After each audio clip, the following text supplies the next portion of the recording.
मित्रों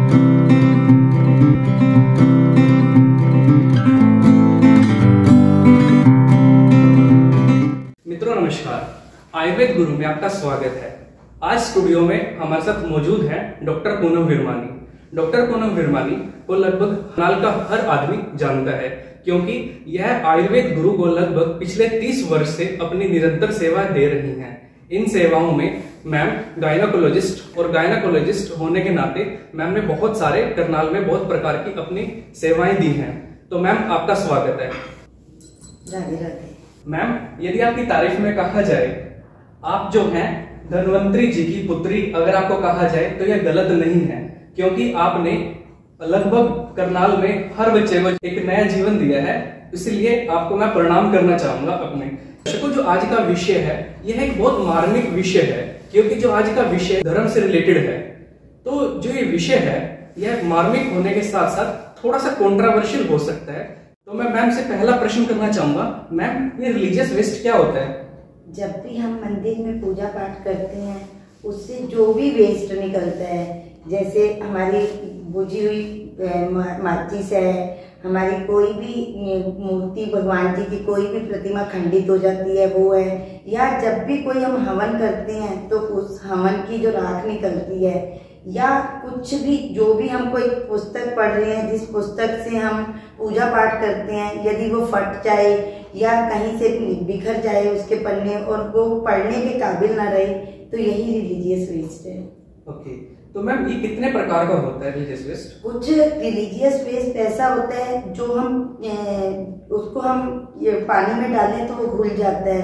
कुछ इस तरह का होता है पानी में डालने से घुलता नहीं है, और जबकि वो पानी में और ज्यादा प्रॉब्लम्स करता है। मैम, जो ये इसे जल में प्रवाहित करा जाता है, तो इसके पीछे कारण क्या है? कुछ चीजें ऐसी हैं जो हमारे जल में कुछ लोग जिस तरह गंगा जी में जाके या यमुना जी जो भी उनके नजदीक कोई नदी नहर है उसमें प्रवाहित करते हैं, तो कुछ चीजें तो उस जल को की गुणवत्ता को बढ़ाती हैं और कुछ उसकी गुणवत्ता को कम करती हैं। जैसे पुराने जमाने में क्या होता था कि बुजुर्ग जब भी किसी तीर्थ पे जाते थे तो अपने बच्चों को कहते थे कि ये तांबे का सिक्का है, ये जल में डाल दो। उसका ये फायदा होता था कि कॉपर डालने से, कॉपर को जब जल में डालते हैं तो कॉपर पानी की गुणवत्ता बढ़ जाती है, जिससे जो भी कोई उस पानी में स्नान करता है तो उसको स्किन की प्रॉब्लम्स नहीं होती। तो उस तरह से तो अच्छा है, लेकिन कुछ चीजें ऐसी हैं जैसे लोग अपने घर में जो भी पूजा पाठ करते हैं, जो फूल बचे, जो फूल बिल्कुल ऐसे हो गए कि जो गलने वाली कंडीशन में है वो डाल देते हैं, या पॉलीथीन्स डाल देते हैं जो पानी को और ज्यादा गंदा कर देते हैं और जिससे प्रदूषण फैलता है। तो वो हमें वैसा नहीं करना चाहिए। उम्मीद है आपको इस प्रश्न का सही जवाब मिला होगा। इसके बाद हम अगले प्रश्न की तरफ जाते हैं। भारत के अंदर बहुत सारी नदियां हैं जिसमें गंगा को मैया कहा जाता है। गंगा मैया वो एक जीवन दायिनी है, लगभग करोड़ों लोगों का पेट भर रही है और जीवन को यापन करने के लिए अब इसमें नाविक हैं, वो नाव चला के अपना जीवन यापन करते हैं। तो गंगा मैया को बहुत ज्यादा प्रदूषित होते जा रही है, तो हम इस विषय में आप क्या कहना चाहेंगे? हाँ, बहुत अच्छा प्रश्न है आपका ये, कि हम जैसे ही कोई भाई बहन है जो जाते हैं और गंगा जी में या अपने पुराने कपड़े छोड़ देते हैं, पॉलीथीन्स छोड़ देते हैं, या उसमें जो भी धूप बत्ती करते हैं, जब धूप बत्ती पूरा जल गई तो मैं ये कहूंगी कि उसको उसी टाइम निकाल लेना चाहिए, जब अगर उनको लगता है कि जो उनका जो उन्होंने कार्य किया वो सिद्ध हो गया। तो इसकी वजह से क्या होता है कि गंगा में इतना ज्यादा प्रदूषण हो गया है कि वो जल जो लोग आचमन करते हैं, जो गंगा को मैया, गंगा को मोक्षदायिनी कहा गया है, तो वो जल हमें फायदे की जगह नुकसान देते हैं, जबकि सरकार इसके लिए अच्छे कदम उठाती है। अगर हम आज के टाइम में देखें तो गंगा जी जब जाएं, हम हरिद्वार जाएं या कहीं भी ऋषिकेश जाएं, तो ऐसा होता है कि लेडीज के घाट अलग हैं, जेंट्स के नहाने के घाट अलग हैं, सब कुछ अच्छा होते हुए भी फिर भी गंगा का जल प्रदूषित है। उसका कारण यही है कि हम में से बहुत लोग इस तरह करते हैं कि हम गंगा जी के दर्शनार्थ के लिए नहीं जाते, या जब भी कोई मेला लगता है वहाँ स्नान के लिए नहीं जाते। हम इस तरह जाते हैं कि हमारा ये पब्लिक प्लेस ऐसा है कि जो हमने बस एंजॉय करने जाना है या अपनी छुट्टियां बिताने जाना है। तो उस तरह से नहीं जाए। हम गंगा जी को एक धार्मिक स्थल, एक पूजा का स्थल, एक इस तरह मान के चले कि वो हमारी माँ है। और वहां गंदगी फैलाना, अगर हम अपने घर को गंदा नहीं देख सकते तो जो गंगा जी का, जहां भी गंगा जी का उद्गम है, गंगा जी जहां जहां से निकल रही है, तो उसको भी हम उसी तरह साफ रखें और हम सबका साथ दें कि उसकी सफाई अच्छे से हो। उम्मीद है दर्शक इसका भी जवाब सही मिला होगा। अब मेरा अगला प्रश्न है, मैम जो रिलीजियस वेस्ट है उसको जब नदियों में बहाया जाता है और वो वेस्ट है, यानी उस वेस्ट का नुकसान क्या है? उसमें क्या होता है, कुछ हमारी जो इस तरह का रिलीजियस वेस्ट होता है, जैसे जब भी कोई मूर्ति हमारी खंडित हो जाती है तो हम उसको विसर्जित करने किसी नदी में, किसी नहर में, या जो नजदीक जो भी हमें नदी लगती है उसमें विसर्जित करने जाते हैं। क्या होता है, जो मिट्टी की मूर्तियां बनती हैं उसमें आर्सेनिक होता है या और कलर होता है।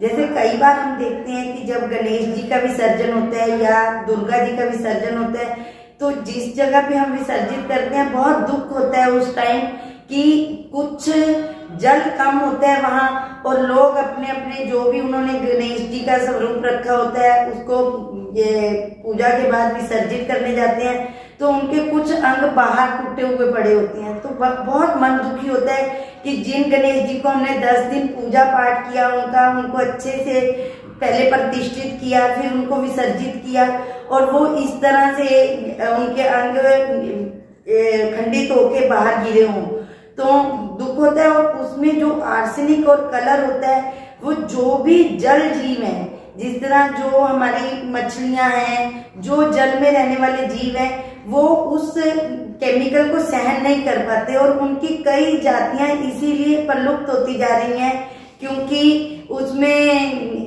ऐसा वो केमिकल उनके अंदर चला जाता है। उनको तो ये समझ नहीं है ना कि ये मेरे लिए खाने के लिए अच्छा है या नहीं, या ये जल अशुद्ध हो गया तो मैं उसको अपने अंदर नहीं लेके जाऊं।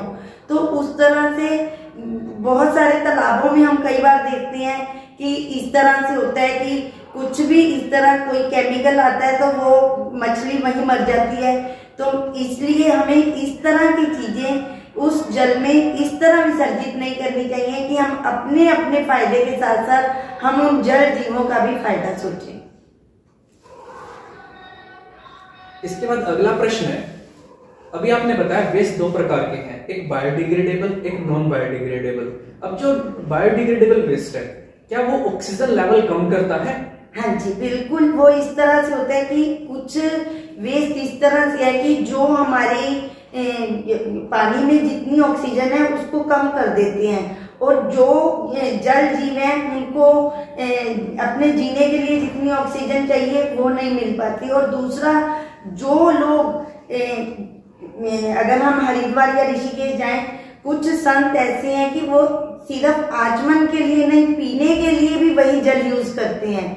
तो इससे जब उनका ऑक्सीजन लेवल कम होगा और उनको जिस तरह सांस लेने में दिक्कत और कई ऐसी प्रॉब्लम आ सकती हैं, तो जो हमारे संत समाज है, जो हमारे महापुरुष हैं, जो इन चीजों को यूज करते हैं, उनको भी किसी तरह का हानि ना हो, इसलिए हमें इस तरह के वेस्ट गंगा जी में या किसी भी धार्मिक तीर्थ स्थान पे या धार्मिक नदी में उसमें विसर्जित नहीं करनी चाहिए।